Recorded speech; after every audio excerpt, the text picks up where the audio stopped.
Dengan sebetulnya senakal-nakalnya anak kecil itu nakal orang tuanya itu pasti. Karena ini sudah kena fitop, sementara anak-anak belum kena. Saya pernah punya tamu karena di tradisi Kiai itu sering punya tamu. Bapak ibunya itu kultus sama Kiai, bentak anaknya disuruh salim sama saya. Anak kecil kan nggak mau jalan-jalan terus, marah. Tak marah orang tuanya tak marahin. Yang dosa itu kamu bentak anaknya. Kalau anak kecil itu kena diskon rufi al-qalamu an salasin. Di antara aturan Islam apa? Tidak ada keharusan bagi 3 orang. 1 anak kecil sampai balik, 2 orang tidur sampai bangun, 3 orang gila. Misalnya ini ada di beberapa literatur fikih, di semua fikih, baik mazhab Syafi'i, Hanafi, Hambali, di semua kitab fikih. Misalnya ada orang mau masuk Islam, terus konsultasi sama ustadz atau sama kiai, Pak saya mau masuk Islam, kamu nggak boleh ngambil sikap monggo ngeteh dulu, itu tidak boleh. Atau apalagi diajak ngobrol dulu, karena 5 menit kita mempersilahkan ngopi dulu itu artinya dianggap kita membiarkan dia dalam keadaan kafir 5 menit dan kita dianggap ikut tanggung jawab.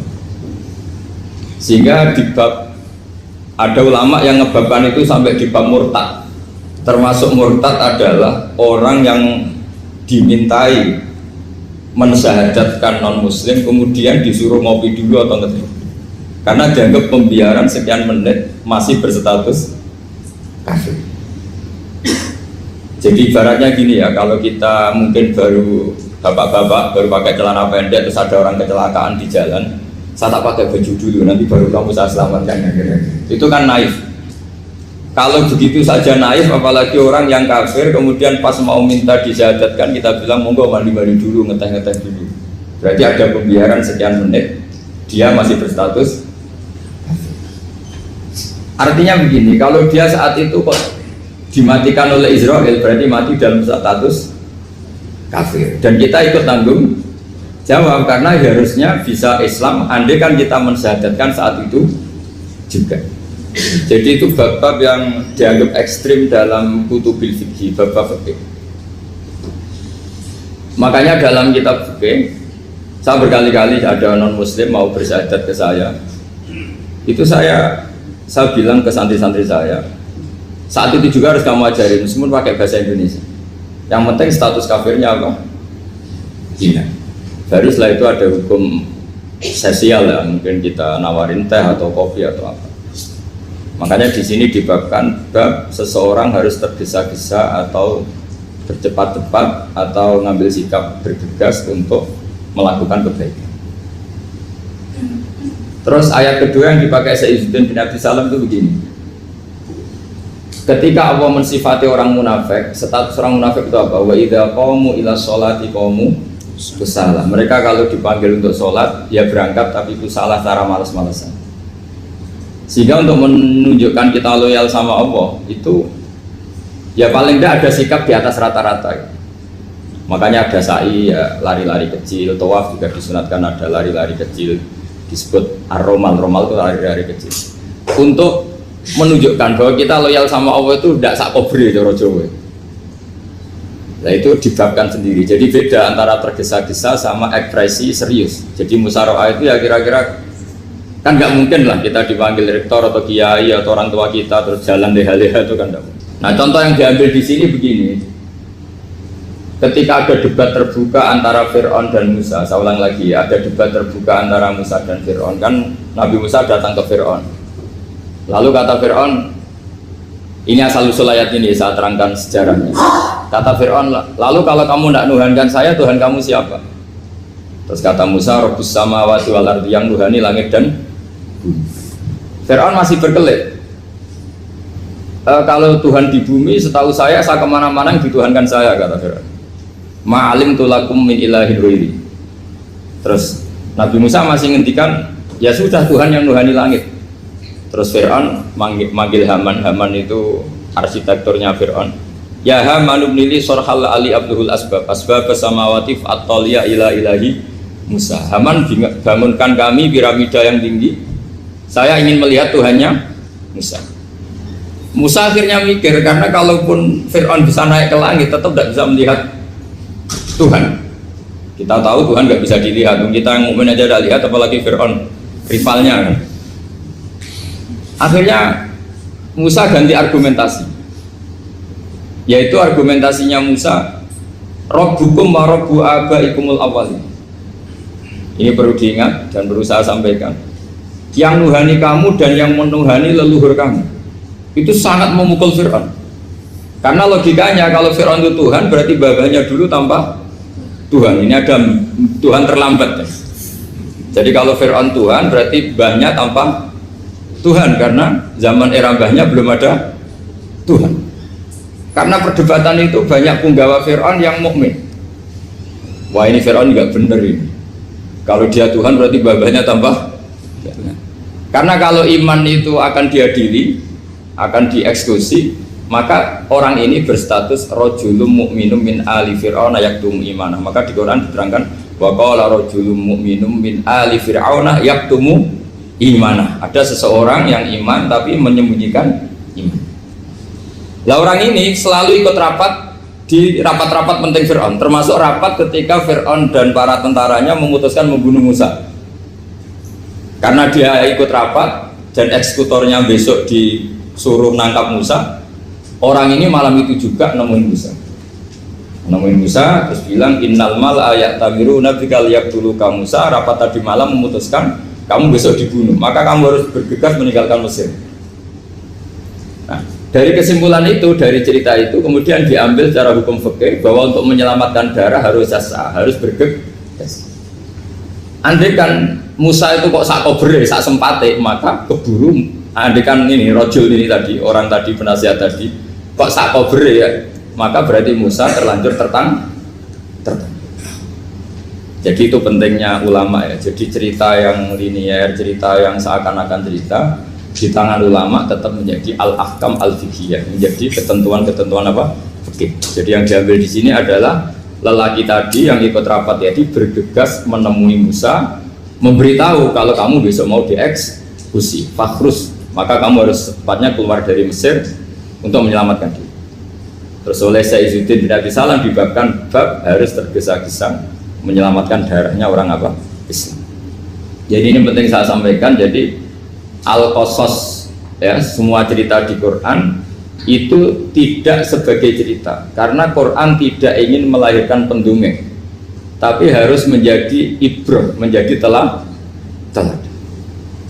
Jadi makanya terus di kitab-kitab ulumul Quran diterangkan al-qasas ya, beberapa cerita di Quran adalah semuanya menjadi ketentuan fikih. Saya ulang lagi ya, semua cerita yang ada di Quran itu menjadi ketentuan fikih, meskipun alurnya apa? Cerita. Kayak tadi kan alurnya cerita bahwa lelaki ini bergegas nemui Musa supaya Musa cepat keluar dari Mesir. Terus dibabkan babul musaroah ila musifid. Saya teruskan ya.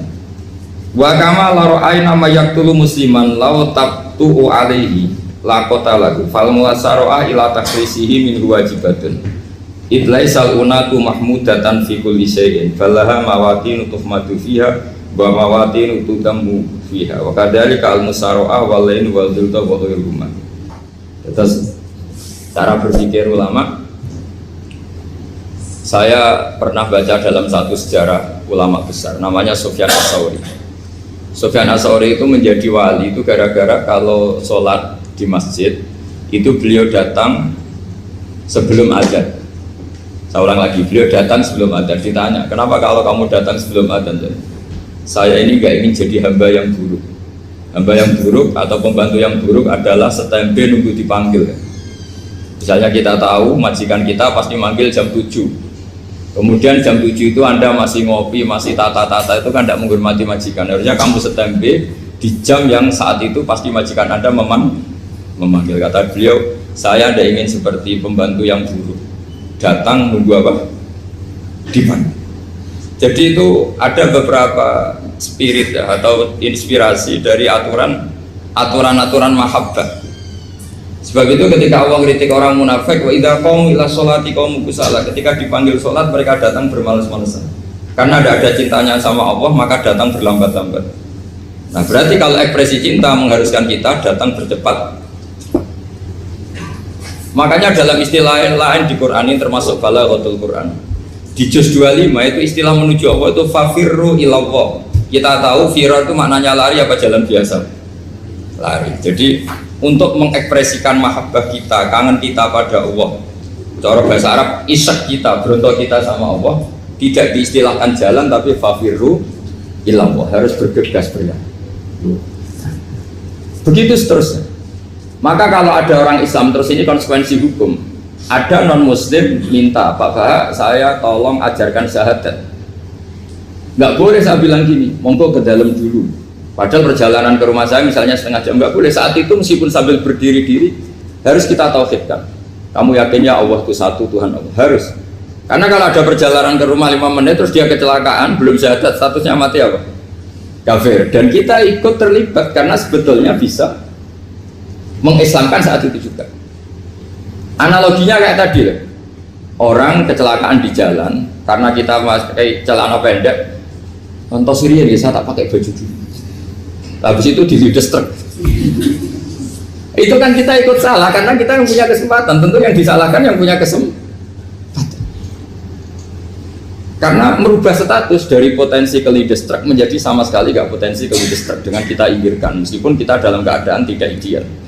Sama, orang kafir yang mau masuk Islam itu umumnya kiai-kiai kan kadang sebagian disuruh mandi dulu, itu salah sebenarnya. Itu salah sekali, sangat salah. Apalagi nunggu seremonial di masjid, nunggal toko-toko, itu bujutnya salah. Itu gak cuma salah, bujutnya salah. Jadi salah yang akut, itu salah besar ya. Kalau seremonial monggo, tapi kalau mengislamkannya harus saat itu. Apalagi seremonial seminggu lagi nunggu tokoh terkenal, nunggu di syuting dulu, wah itu perilaku so, itu bukan mengislamkan itu. Makanya kita yang sebagai peneliti fikih itu kadang itu enggak serg gitu. Masa mau Islam nunggu di masjid dulu, di syuting dan tokoh-tokoh, itu salah. Itu sama dia kamu lihat orang kecelakaan mau menyelamatkan, ini ada wartawan enggak ya? Minta di syuting dulu sedang mati ini. Jadi kita normal saja dalam Islam, sesuatu yang mendesak, yang emergensi ya perlakuannya harus cepat. Sehingga dibabkan faslun fil musarohah ila nusifid fitima. Jadi ada beberapa contoh di Quran memang aturannya seperti itu. Makanya semua redaksi Quran tentang menuju Allah diredakseno fafirru ilallah. Makanya di tawaf ada ekspresi romal, jalan agak cepat. Di sa'i juga ada momen-momen kita harus romal, berjalan cepat. Di beberapa aturan juga seperti itu.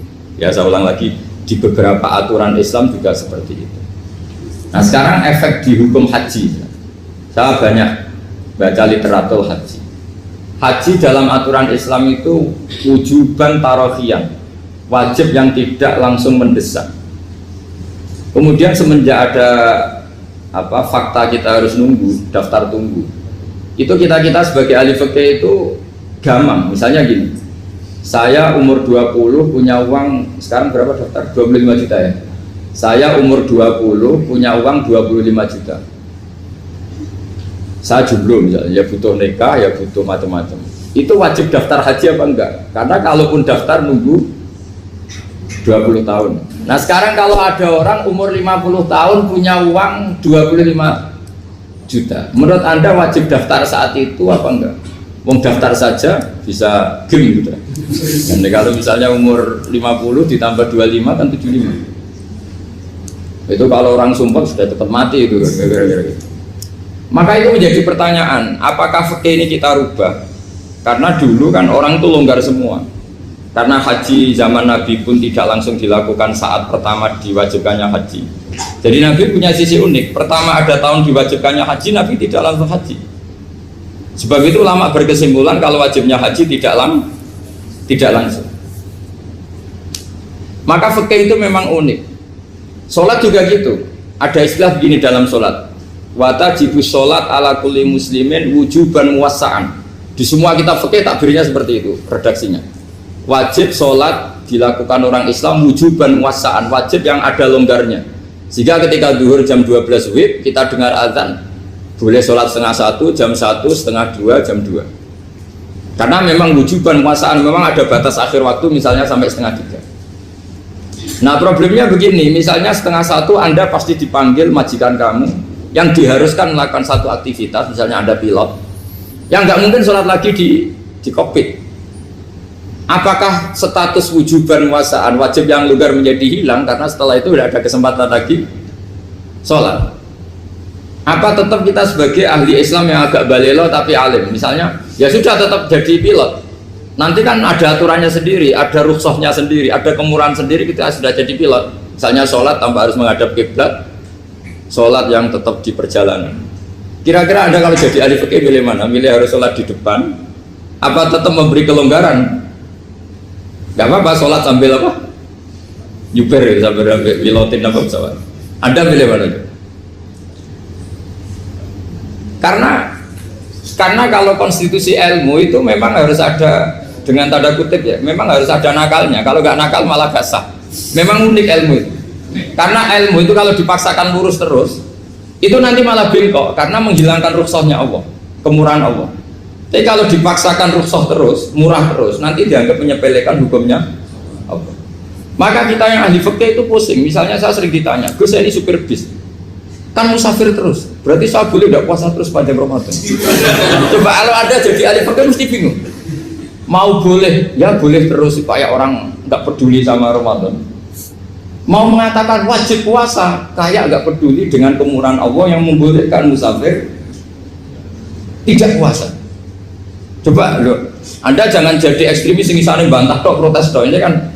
Jadi memang mengkaji ilmu itu ya, makanya dengan tanda kutip itu harus ada nakal, tapi nakal yang baik, bukan nakal. Nakal itu kalau bahasa Jawa itu kan tidak harus dosa, seperti anak kecil menek-menek itu, tuh bocah kok nakal, padahal anak kecil menek itu haram dah. Enggak kan? Malah orang tuanya yang bentak itu yang haram. Yang nakal betul ya ibunya yang bentak cerewet itu, karena ibunya orang yang sudah mukallaf, sudah tua, salah langkah yaitu bentak. Kalau anaknya naik meja itu ya sebetulnya bahasanya tidak nakal, lucu. Oh jebles pinter conggo iso munggah meja, harusnya diapresiasi. Tapi rata-rata ibu semua akal mecah gelas. Coba, malah boe malah mecah tabungan. Bapaknya marah tukang nguras tabungan. Sebetulnya senakal-nakalnya anak kecil itu nakal orang tuanya, itu pasti. Karena ini sudah kena fitop, sementara anak-anak belum kena fitop. Saya pernah punya tamu, karena di tradisi Kiai itu sering punya tamu. Bapak ibunya itu kultus sama Kiai, bentak anaknya disuruh salim sama saya. Anak kecil kan nggak mau jalan-jalan terus, marah. Tak marah orang tuanya tak marahin, yang dosa itu kamu bentak anaknya.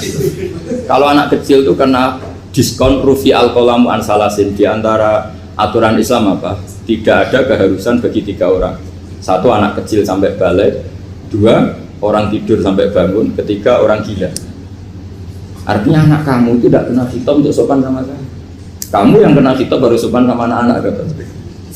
Nah ini ada Jawa itu kadang keliru. Jadi orang tua itu marah-marah memaksakan anaknya sopan. Padahal Allah memberi diskon anak kecil itu belum wajib sopan. Nggak apa-apa ada tamu naik-naik asal masih anak kecil. Makanya Rasulullah ketika beliau sholat sujud itu Hasan Husain itu naik. Cara Jawa Nabi itu digawe tumpahan. Semua riwayat mengatakan Nabi itu diam saja, gak berani ngangkat. Sampai sahabat itu ada yang ngomong, ini Nabi sujud lama sekali ada apa? Jadi kita punya riwayat itu ya baru kayak sahabat yang agak nakal. Semuanya itu sujud, tapi bareng di atas rata-rata ada sahabat yang belakang ngomong, ada apa tuh ini sujudnya kok lama? Barokahnya itu ditemukan riwayat, oh ono putune. Karena Hasan itu naik di atas punggungnya apa? Nabi. Itu andai kan tidak ada yang ngomong, riwayat ini tidak ditemukan. Barokahnya ada yang ngomong itu mungkin. Kalau sekarang mungkin semua masjid melongok karena orang sekarang jarang yang khusyuk. Kalau dulu hanya satu yang di belakang. Setelah itu Nabi memberi penjelasan, saya tadi sebetulnya harus mengakhiri sujud saya sesuai aturan umum, tapi ada cucu saya tak biarkan sampai dia puas naik punggung saya, sehingga dia turun baru saya naik. Filosofinya apa? Begini, anak kecil 1 tidak kena khitab, 2 jangan sampai sholat itu jadi problem. Kalau Nabi nyentak Hasan, membentak putu wono bae sholat kok diganggu, maka sholat menjadi trauma. Gara-gara sholat bahasa bentak saya, lama-lama anak ini trauma dengan sholat karena dianggap problem. Makanya saya termasuk kiai nggak berpendapat anak kecil nggak boleh di masjid. Sering kan anak kecil di masjid ayo khutbah rame, saya termasuk setuju tetap boleh. Kalau dibentak di masjid maka dia trauma dengan masjid. Saya ke masjid dibentak. Lagi pula kadang-kadang orang tuh gaya-gayaan tok, wah rame orang khutbah rame nih, padahal kalau nggak diramein anak-anak malah udah tidur. Kita kan tidak bisa menjamin kalau perilaku kita lebih baik gitu. Mendingan kan anak-anak main di masjid timbang di karaoke kan. Jadi kan, lah ini maksudnya saya, ini fikih ya. Fikih itu wilayahnya, makanya jadi ahli fikih itu susah-susah gampang. Jangan hanya berpikir protes dengan ketentuan fikih, mengkaji yang sebanyak-banyaknya itu tadi. Misalnya Anda seorang supir permanen, supir bis terutama, kalau truk kan bisa leha-leha, kalau bis kan apa ada deadline-nya ya waktu, seperti bis jurusan Surabaya Semarang, saya kan sering naik bis jurusan Surabaya Semarang. Kadang-kadang supirnya melihat saya tanya, Gus saya ini supir, saya ini Ramadan itu gimana ya? Ya saya sudah ngerti setengah nakal, dan senengnya dijawab rasa poso ya saya tahu. Tapi masalahnya secara fikih kalau kamu mengharapkan kamu harus puasa terus, kamu melanggar konstitusi ilmu. Memang musafir punya diskon? Boleh tidak puasa. Pertanyaannya, bayarnya kapan? Wong Syawal ya nyupir lagi, Dzulqa'dah nyupir lagi, nanti sampai Ramadan ya. Nah terus, ya pas kamu cuti, biasanya cutinya pas sakit, boleh diskon lagi karena sakit. Coba. Nah, andai kan Anda jadi ahli fikih milih zaman. Lo kalau orangnya soleh terus kayak ustadz di sini kayak dosen UI kan, masa dosen UI Universitas Islam nggak Islami kan nggak mungkin. Mungkin memilih poso kan. Masalahnya ini kan hukum untuk orang kebanyakan, nggak boleh hukum musuh gak kuat. Sahur jam 3:30 ngombe vitamin pokoknya harus kuat. Itu udah hukum, itu saran. Hukum itu beda dengan saran. Hukum itu hanya berpijak musafir itu boleh store. Kalau saran memang boleh, ya usahakan kamu makan 3:30 pas fit, nyumpir. Terus kalau nyumpir selesai jam 10 nanti istirahat. Memangnya majikan bisa ngatur jamnya? Itu fikih. Maka menjadi perdebatan yang namanya pergi itu apa? Menurut Imam Syafi'i pergi itu ya dari rumahnya ke tempat yang asing yang tidak wilayahnya namanya pergi. Menurut Imam Ahmad bin Hanbal enggak. Pergi itu tidak kerja. Jadi orang yang supir yang seperti itu namanya tidak pergi tapi kerja. Tanyakan ke publik, misalnya jenengan ke UI, istri kamu atau suami kamu ditanya, istri kamu kemana? Kira-kira jawabnya bilang pergi jalan-jalan apa bilang kerja? Kerja. Makanya kata Imam Ahmad bin Hanbal, mudi mustafar atau orang yang berprofesi, yang profesinya memang harus pergi, kayak traveling atau supir, maka itu namanya tidak pergi, namanya itu kerja. Karena apa? Sekali distatuskan pergi, maka ikut status yang dikatakan Allah dan Rasul, dapat diskon, boleh tidak puasa. Maka terus kita debat tentang definisi. Nah, definisi ini penting karena yang menjadikan hukum rubah itu definisi. Misalnya gini, Mbak ini ngaji saya. Statusnya kalau pakai status saya ajnabi, orang lain Bapak ajnabiyah, maka hukumnya saya melihat Bapak ini haram karena statusnya ajnabi melihat ajnabiyah yang tidak mahram. Tapi kalau di fikih itu ada statusnya. Antara lelaki boleh muwajahah sama perempuan adalah satu untuk belajar, dua untuk muamalah, tiga untuk kesaksian, empat untuk pengobatan. Itu kan ada pengecualian. Sehingga statusnya sekarang Mbak itu belajar, apa ini melihat Gus Bah atau Gus Bah itu mengajar atau gimana? Itu statusnya bisa rubah. Makanya kalau sebetulnya kalau kita marung di warung misalnya Padang, kita nggak pilah-pilah, kebetulan pelayannya perempuan itu masih bisa dikilah secara fikih. Saya muamalah marung, cuma kebetulan penjaganya. Tapi masalahnya Pak ini punya daftar penjaga yang cantik, yang masalah.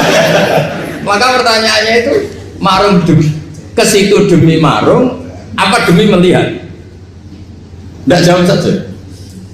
Demi marung apa demi melihat? Kalau demi marung supaya kenyang, penjaga yang sangar-sangar juga banyak.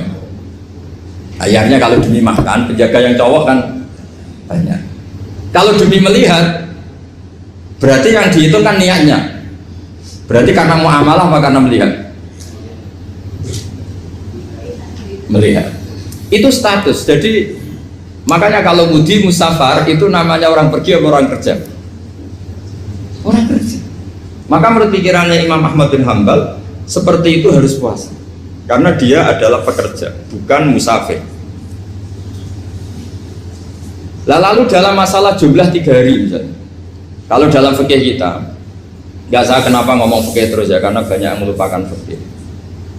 Jenengan pergi haji Zaman Nabi haji itu jamak dan qasar terus. Padahal hajinya Nabi itu, haji itu minimal kan berapa hari minimal itu? 9, 10, 11, 12. Sebenarnya haji itu minimal hanya 4 hari. Karena 13 Dzulhijjah bisa nafar apa? Awal. Kalau nafar awal berarti nggak ada kewajiban nafar sani. Berarti yang wajib betul kan tanggal 9 wukuf di Arafah, terus 10 biasanya ifadah sama balang jumroh apa? Akobah, terus 11, 12 itu kan sudah boleh cabut karena apa? Nafar apa? Awal. Berarti nggak usah nafar apa? Sani. Berarti hanya berapa? 4. Tapi Nabi haji di Mekah Medina itu sampai 40 hari karena perjalanan. Pertanyaannya, ketika Nabi menjamak dan mengqasar itu cara Imam Syafi'i lis safar. Karena Nabi orang Medina datang ke Mekah dengan jarak 460 kilo, maka Nabi boleh jamak dan qasar. Jadi pikiran Imam Syafi'i, jamaknya Nabi itu lis safar karena pergi. Cara pikiran Imam Malik enggak, jawabnya Nabi itu lin nusuk. Nabi menjamak sholat itu karena melakukan ibadah haji. Efeknya adalah orang Mekah kalau haji itu cara Imam Malik meskipun jaraknya dekat boleh apa? Boleh apa? Qasar, boleh jamak qasar. Lalu terus ada pertanyaan fikih lagi. Lalu jamak qasar itu karena pergi apa karena masyaqqah? Karena repot. Coba kalau sampean kira-kira jawab. Misalnya kita orang kaya bawa uang 1 miliar naiknya Alphard, ada supirnya, ada ajudannya, pergi di jarak 100 kilo. Masyaqqahnya kan tidak ada sama sekali, apalagi di tol kebetulan nggak macet. Kira-kira boleh jamak nggak? Boleh Gus karena pergi, tapi kan nggak ada repotnya sama sekali. Dibanding misalnya yang ngebis bawa beras 1 pintal gitu, udah gitu suruhan orang lagi kan pusing. Maka fikih ini untuk memberi hukum itu, kalau fikih itu menstatuskan dulu. Ini orang boleh jamak itu karena masyaqqah apa karena safar. Lalu kalau setelah karena safar itu karena jaraknya apa tingkat masyaqqahnya. Kalau karena jaraknya ya tidak juga gini maksudnya. Mungkin Anda tidak pernah terpikir begini. Kalau saya mau ke Jakarta, kemudian sampai Purworejo itu sudah waktu zuhur, saya boleh nggak zuhur di situ sama saya? Boleh kan? Padahal perjalanan saya belum capek. Artinya nunggu boleh jamak itu setelah kita menempuh jarak itu apa menuju, sedang menuju dan niat. Sedang menuju dan niat. Misalnya saya mau ke Jakarta, saya orang Sleman mau ke Jakarta, itu sampai mana itu Magelang itu sudah boleh jamak kan? Boleh nggak? Boleh karena saya mau ke. Nah pertanyaan secara fikih mungkin ada tidak terlintas. Ternyata ditelepon sama istrinya nggak jadi pergi.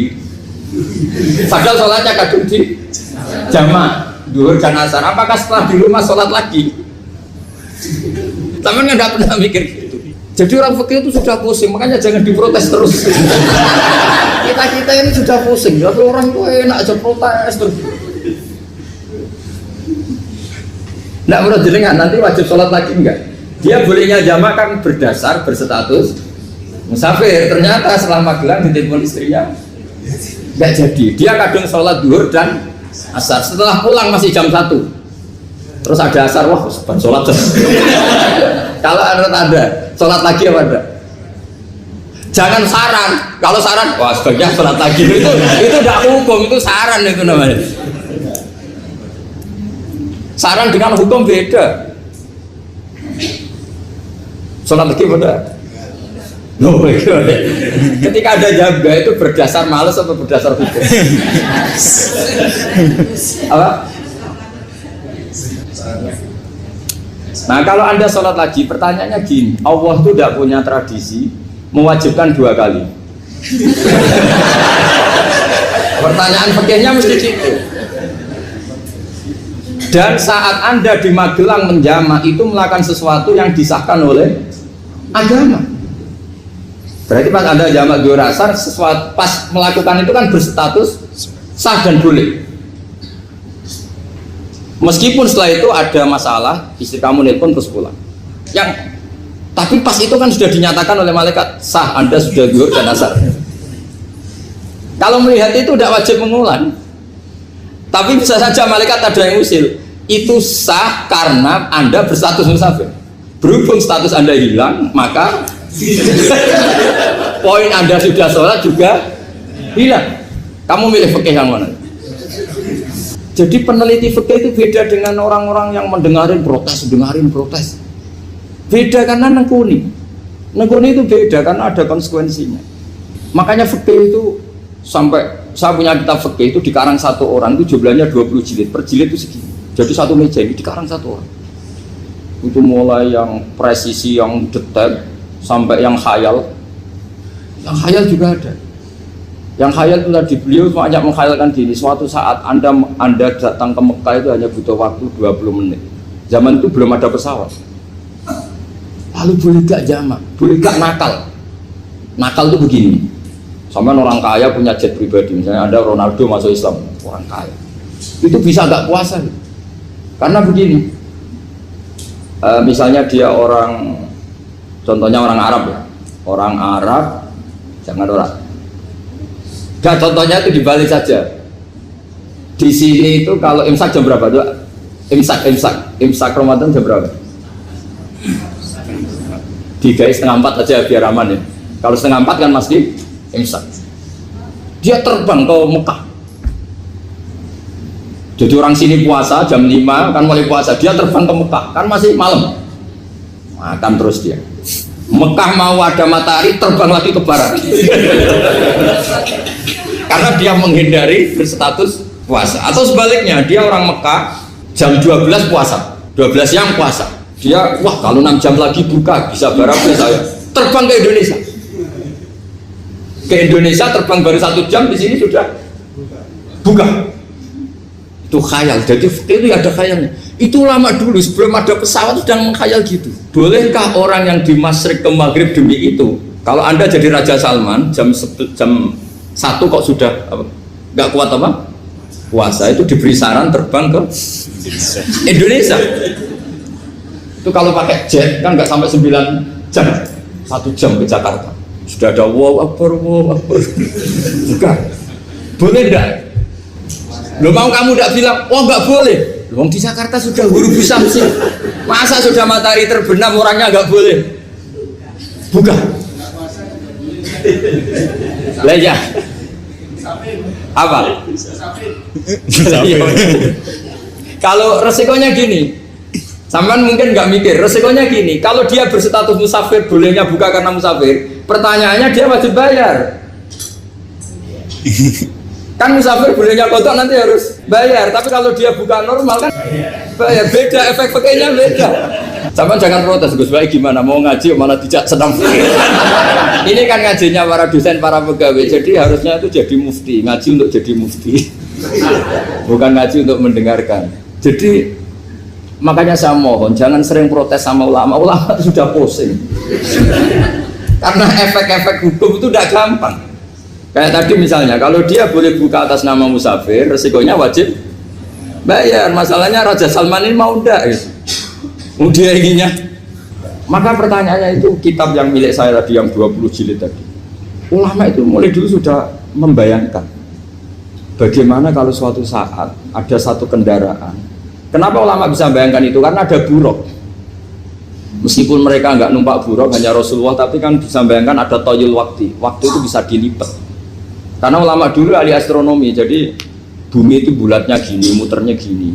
Berarti suatu saat ada satu ilmu di mana orang ngambil satu posisi terus melewati toyul waktu, ngalami lintasan waktu. Mulai dulu itu sudah dibicarakan. Pertanyaannya lalu status orang ini kayak apa? Misalnya tadi orang Mekah ingin cepat buka terbang ke Indonesia. Orang Indonesia menghindari imsak, misalnya 3:30, dia belum sahur. Wah kalau saya di Indonesia ini sifatnya sahur. Wah saya tak terbang ke Mekah. Wah enak kan terbang di Mekah ternyata masih jam 8. Wah bisa makan sepuasnya jam 8 malam, maksudnya jam 20. Kan wah enak juga. Bar wareg balik ke Indonesia wis jam 1 siang.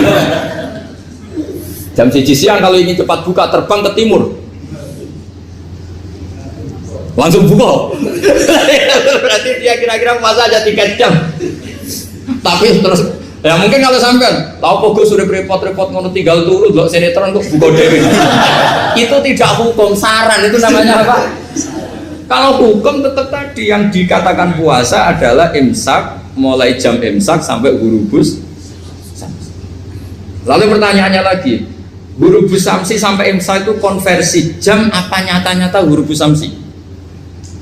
Kalau yang diliwati khatul istiwa itu nyata, fi'lan kalau dalam bahasa Arab fi'lan awaqiyah.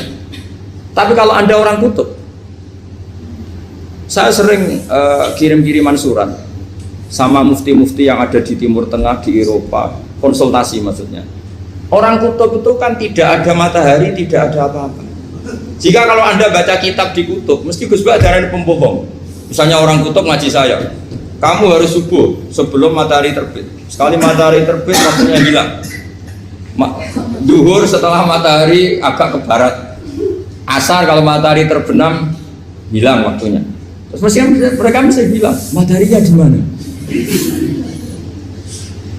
Maka pertanyaannya, boleh gak mengkonversi waktu untuk orang kutub? Jadi misalnya pola umum subuh jam 4:30, berarti antara subuh dan qadha itu 1 jam setengah. Subuh sama zuhur polanya berapa berarti? Kalau 4:30 sampai jam 12 itu 6 sama 7:30. Berarti ya kira-kira habis subuh nunggu 7 jam setengah baru zuhur, nunggu 3 jam baru asar, nunggu 3 jam baru maghrib. Berarti waktu puasa kira-kira antara jam 4 sampai jam 6. Berarti berapa jam itu? 12 sama 2 14 jam.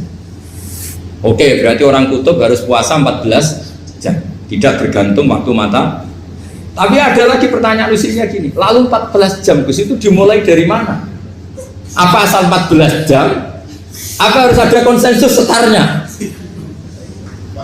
Masih ada PR lagi. Menurut kamu gimana? Ada konsensus setarnya dimulai jam 4 dini hari. Apa asal jumlahnya?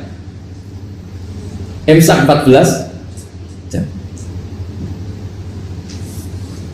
Mikir lagi kan? Itu di Denmark itu ada satu musim di mana siang terus sampai sekian bulan. Siang terus sampai orang sana itu capek. Kenapa ada siang terus? Logikanya kan tadi bumi itu bulat-bulat. Saya juga belajar falak, astronomi. Kalau tepaan kamu di sisi yang barat agak utara atau agak selatan, matahari ini kentron terus. Sehingga bumi mulak-malik ya kamu kesentron terus karena kita ini kan tepaan di khatulistiwa, di khatul istiwa. Sebenarnya khatul istiwa itu bahasa Arab dari kata khatul istiwa. Khatul itu garis, istiwa itu tengah. Islam itu oleh Allah memang dipilih di tempat paling top yaitu Mekah. Mekah Ka'bah itu suratul ardi. Jadi sebelum ditemukan ilmu astronomi itu Nabi sudah ngendikan Al-Ka'bah suratul ardi. Ka'bah itu pusarnya bumi. Sehingga di Ka'bah itu satu-satunya area yang terbebas dari medan magnetis. Karena dari utara dan selatan benar-benar di tengah. Maka potensi jam paling akurat di dunia itu ya hanya jam yang di Mekah itu. Karena apapun akuratnya teknologi di Amerika atau Jerman, karena jam itu dari logam tetap ketarik medan magnetis, entah berapa 00, tetap kena. Misalnya jam di Jerman lebih dekat mana kalau Jerman? Mesti ketarik medan magnetis, entah berapa kadarnya, karena materi jam dari logam. Sementara di Mekah karena di tengah itu terbebas dari medan magnetis. Nah, sehingga yang segaris dengan Mekah kayak Indonesia itu semuanya khatul istiwa. Nah kalau khatul istiwa normal itu artinya ya 12 siang secara umum ya 12. Sehingga ulama Indonesia kalau ngaji itu lebih gampang, lebih tidak dianggap bohong. Karena ya ada terbitnya matahari, ada zawalus syamsi, ada hurufus syamsi. Coba kalau kitab itu Anda baca di kutub utara sama kutub selatan, murid kamu bingung semua. Ini gimana Ustadz, tidak ada matahari kok semuanya diukur pakai matahari. Lalu pertanyaannya dikonversi kan? Pertanyaannya kalau dikonversi pakai apa? Asal 14 jam, apa harus sepakat dimulai jam berapa? Milih mana? Milih sepakat. Pertanyaannya kalau sepakat, ukurannya siapa yang jadi ahlul halli wal aqdi?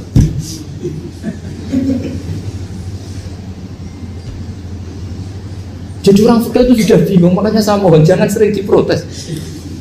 Saya pernah ketemu ulama, saya kan sering ikut komunitas di New York, itu andekan dibur, itu pas persis Ka'bah. Jadi buminya itu kalau dibur itu pas persis Ka'bah. Lalu pertanyaannya, ada kiblat tidak di sana? Ya bumi kan gini ya, kalau dalam bahasa falak itu ada rubuk namanya. Rubuk itu Bumi yang sewaktu itu hanya yang seperempat. Ya, bumi yang sewaktu itu hanya seperempat. Jadi kita sekarang siang, berarti yang baru siang hanya seperempat bumi. Nanti yang malam ya hanya seperempat bumi. Ya, misalnya sekarang kita di sini siang, di Arab Saudi kan belum, ini masih setengah 6. Ini sekarang di Arab Saudi baru setengah 6. Lah itu ada daerah di mana dengan Ka'bah itu pas atas sama bawah. Harusnya kan bebas arah. Apa? Bebas arah. Lalu orang sana sholatnya itu menghadap kemana? Pernah ulama New York itu minta fatwa ke Rabitatul Alam Al-Islami. Lalu kita harus menghadap kemana? Makanya dalam dunia anekdot ulama itu ada anekdot Abu Nawas itu orang yang nggak pernah kalah debat. Dia itu terkenal nggak pernah kalah debat. Tapi dia ada ilmuwan. Dia punya tetangga ilmuwan, punya pengaruh besar. Semua orang ngaji ke ilmuwan itu. Mantelnya bukan main, karena dia ahli falak, ahli astronomi. Mau nandingi dia ada bisa, gak nandingi itu reputasinya jatuh.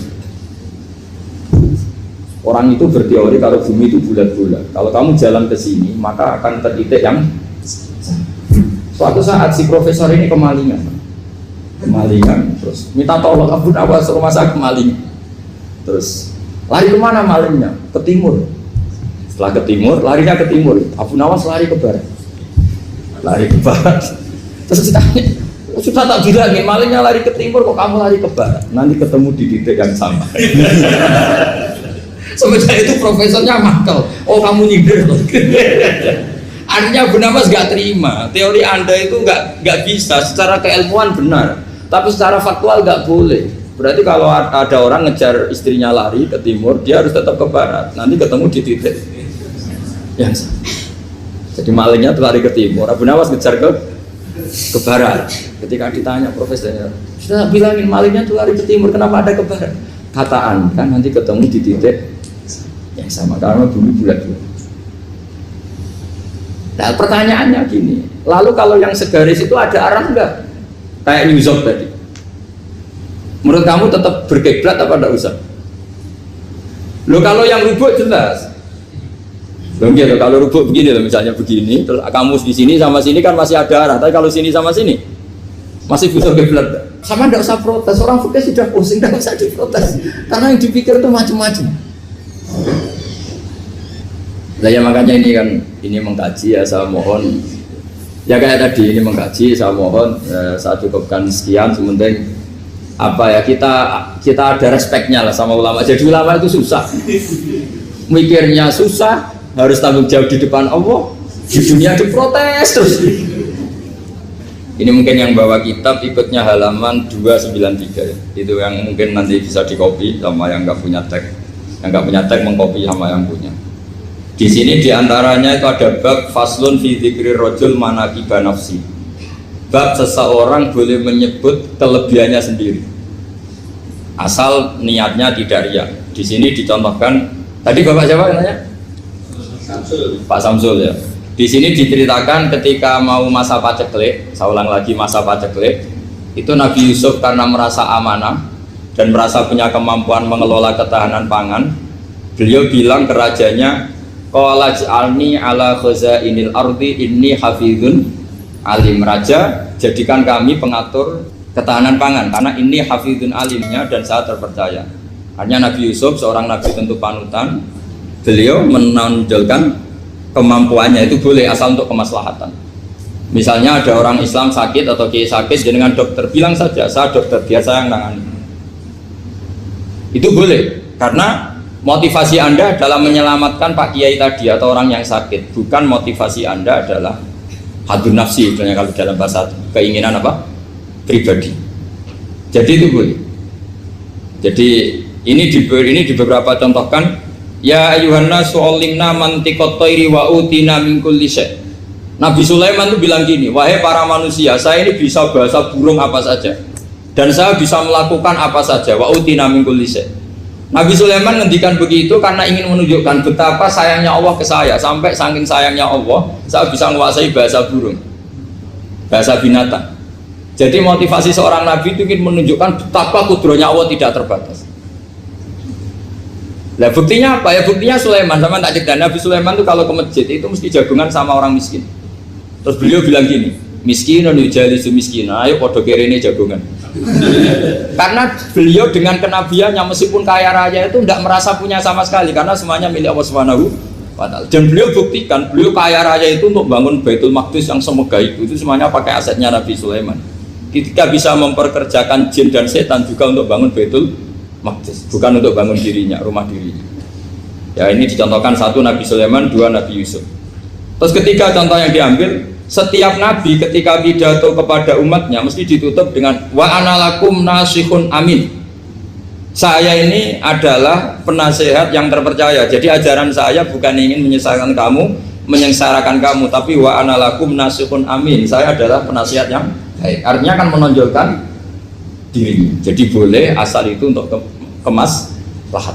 Jadi misalnya UI punya penemuan apa yang keren, yang maslahat orang Islam diumumkan. Bahwa ini penemuan UI. Tapi tujuan Anda supaya mengangkat harkat martabat UI. Bukan setelah itu terus kirim surat ke rektor, saya harus tambahan gaji karena saya penemunya. Wah itu sudah gak bisa jadi wali kalau gitu tidak. Tapi nanti rektornya yang ya gak tahu diri gitu. Masa penemu sama gak penemu disamakan ini. Misalnya seperti itu. Jadi di sini ada sekian contoh, mungkin bisa diakses di halaman 293 di bab faslun fi dzikri rajuli manaqiba nafsi. Terus kalau contoh hadis, Nabi sering ngendikan begini, ana sayyidu waladi Adam wa ana awwalu syafi'in, dan saya adalah Nabi pertama yang punya hak syafaat. Tapi Nabi ngendikan seperti itu supaya orang punya harapan ketika di mahsyar. Sudah kalau di mahsyar nyari saya karena saya diberi hak syafaat. Jadi asal niatnya untuk maslahat gak apa-apa. Makanya saya sering di mana-mana sering cerita, saya ini menekuni fikih supaya orang kalau belajar fikih jelas ke saya Pak. Kalau saya tidak ngomong, orang keliru guru. Tapi ya harus ada buktinya. Nanti ngomong ahli dok, ada ahlinya ya kacau. Ya jadi boleh ya. Di sini dibabkan faslun fi dzikri rajul manaqiba nafsi. Bab seseorang boleh menunjukkan kemampuannya asal tadi untuk lil maslahah. Sudah Pak Samsul ya? Tadi yang pertanyaan dari siapa itu? Pak Sus Budiar. Pak Sus itu gimana ini kasusnya itu orangnya sudah Islam toh? Sudah apa masalah.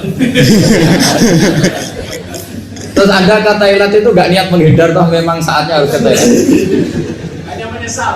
Oh hanya menyesal, bagus lah punya penyesalan.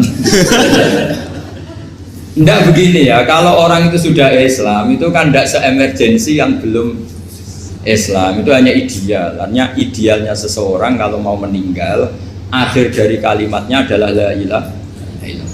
Tapi itu pun ulama dinegur. Ini saya beri cerita sedikit. Kitab Fathul Mu'in itu termasuk kitab yang nggak setuju kalau kalimatnya sepersis la ilaha illallah. Kenapa Pak Sus? Logikanya gini. Ini semua ulama gitu ya. Itu ada dua riwayat. Mangkana akhiru kalamihi la ilaha illallah dakhalal jannah. Sebagian riwayat mangkana akhiru kalamihi Allah dakhalal jannah. Nah ulama itu milih yang Allah.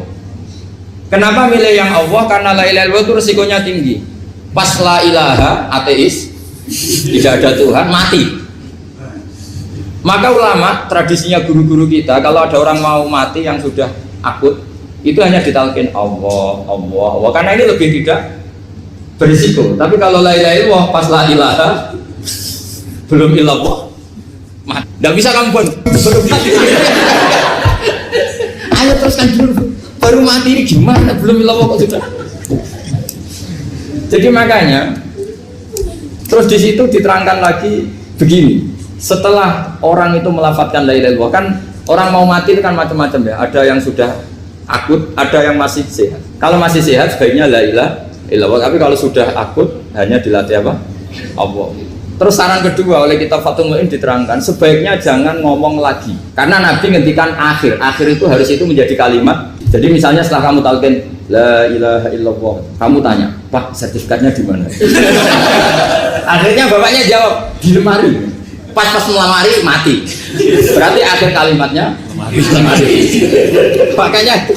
Makanya kita juga harus memperjuangkan supaya itu benar-benar akhirnya. Jika nanti dikenang di akhirat, ini orang luar biasa mengakhiri dunia dengan kalimat la ilaha illallah. Tapi nanti kalau ini orang luar biasa mengakhirinya dengan lemari. Apalagi tanyanya gini, Pak, tabungannya di bank apa? Ini BCA. Berarti terakhir bilang apa? habis. Jadi itu ada aturannya.